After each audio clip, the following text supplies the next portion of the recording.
Assassin's Creed Origins is a game that I rather enjoyed, but I do want to say my biggest complaint right up front, and that's the story. The main plot was just kind of unengaging and disinteresting. The modern plot was actively bad, and most of the characters are just generally not memorable at all. Where the game shines is everything else. The game looks fantastic. And I don't just mean graphics fidelity. They do a really good job with a lot of the architecture and design of ancient Egypt in 48 BC. Also, there's tons of convenience features and generally well-designed UI presentation that lets you know what you need to know, how you need to know it, what they're doing, finding information or finding loot or whatever it is you need to do. But where the game really shines is the combat.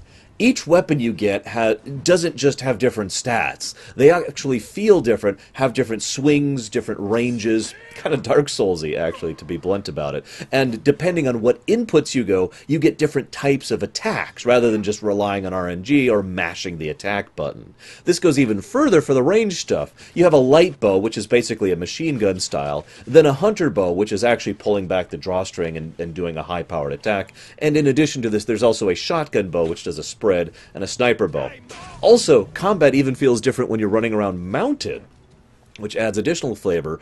Oh, and by the way, the side quests, that's the good story stuff. They're all good. They're all nice, meaty, enjoyable content, and they're in an absolutely gargantuan world map, and there are tons of them. Tons of side quests and tons of content to enjoy. In the end, this game gets a net score of +2 to story and +11 to gameplay.